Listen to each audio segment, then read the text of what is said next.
Well, I don't know. You could be very excited. I know I am, for real, about going on to the next verses in this book, in the Bible, and telling this wonderful true story. This is not a fantasy. It's not a fiction. It's not a once upon a time. It was a once upon a time, but it actually really happened. And too much evidence of that. And I want to kind of stop and pause.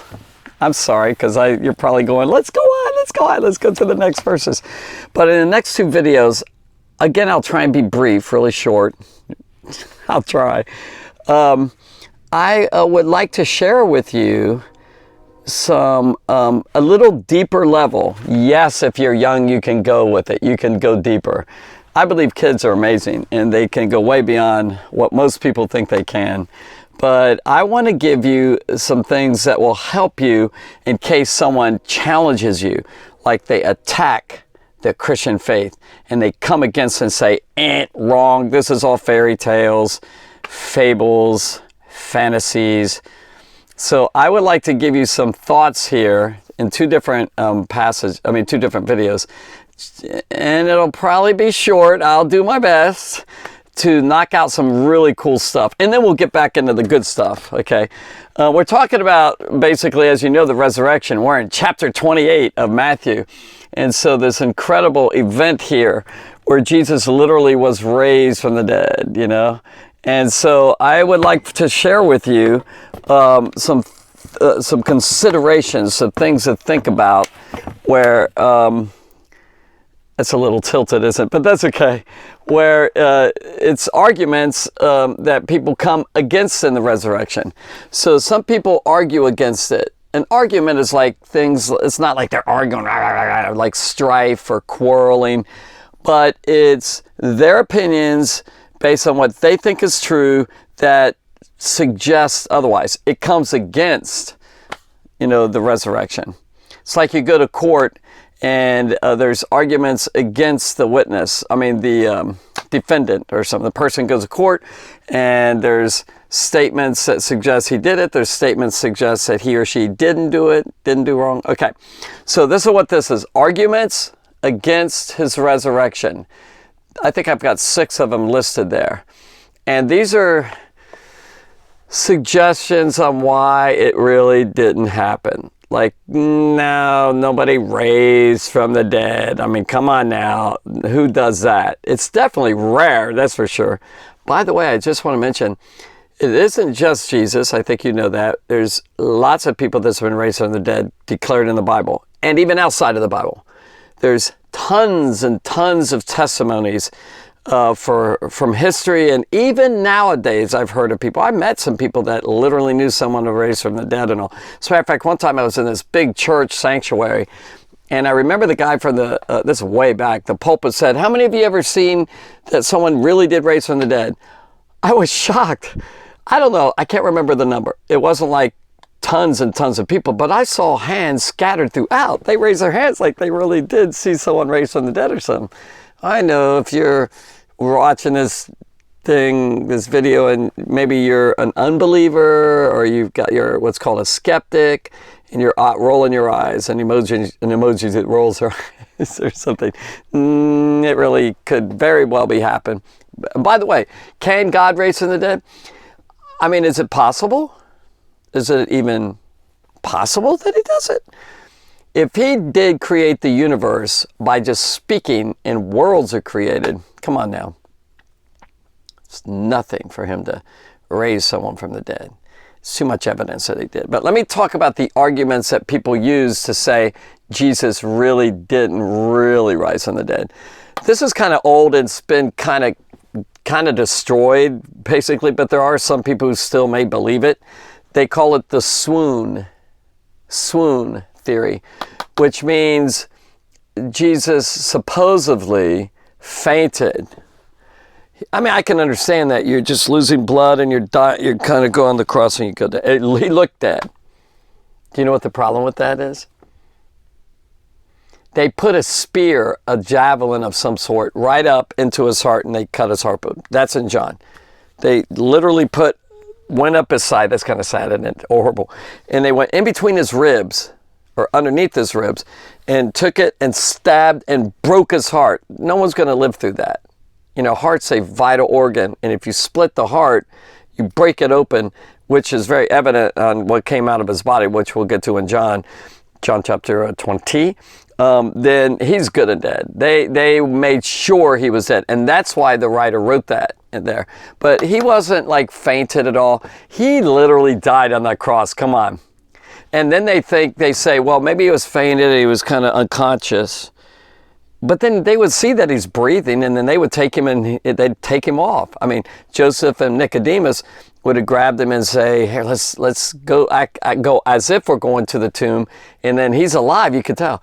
You know, you're breathing. So that's number one. Number two, number one is the stabbing. Number two, they would see that he's breathing. A dead man, dead woman, dead child does not breathe. There's no action at all going on in his lungs.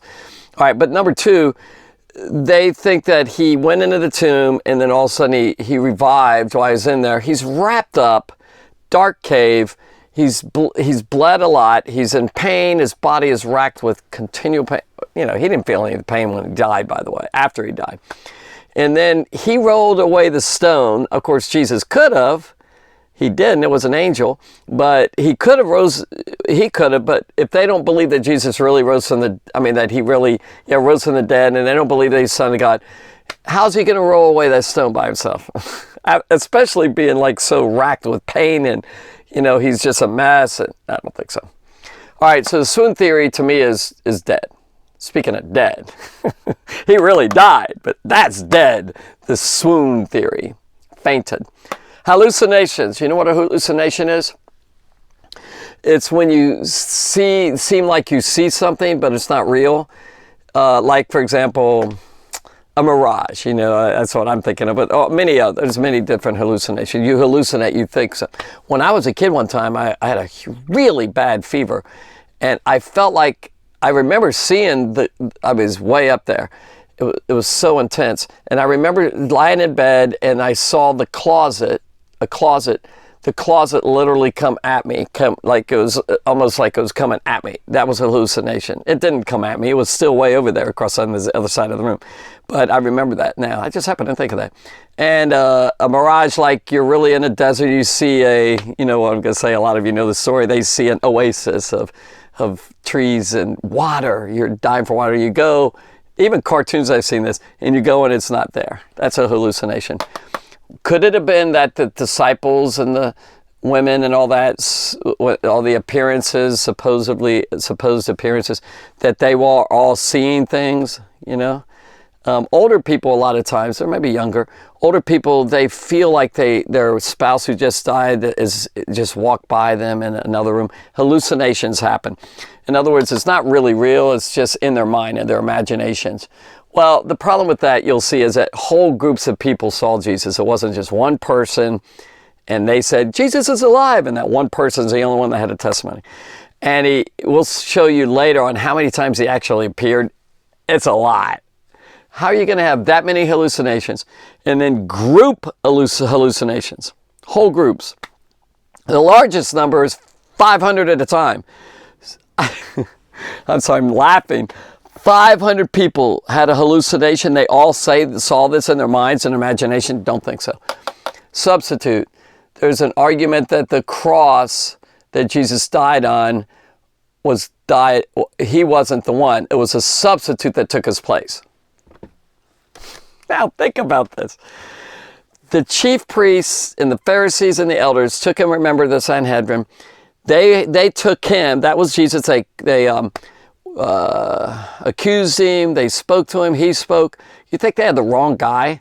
And then all of it, and then all the stories that we've been studying in Matthew chapter 26, 27, 28, that was a wrong guy, or that somehow he was switched. Where was he switched?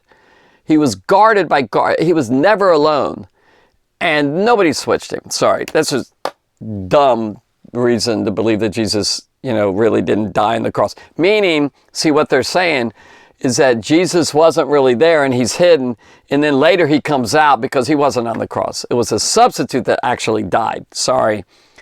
There's all these ridiculous stories. that there was a twin of Jesus, an identical twin. Are you kidding me? I'm serious, people. I think the enemy, the devil's behind all this. But anyway, there is like an identical twin, and Jesus didn't really die. He had an identical twin that took his place and did that. There's no evidence of that at all. Body stolen. Now, we already went over that, remember? Like the disciples came in and stole the body over who knows how many guards. Even if it was just 2 soldiers. Even if it was just 2, and there's a possibility it was just 2, but typically a guard was 4 to 16, and many times it was 8, but 2 soldiers. All right, so 2 soldiers spent the night. They went in there, they had to roll that stone away with no noise.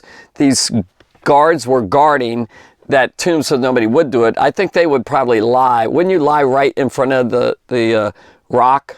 So if someone did, if you're sleeping and someone did roll the stone away, and then, you know, I don't think so. You know, body stolen.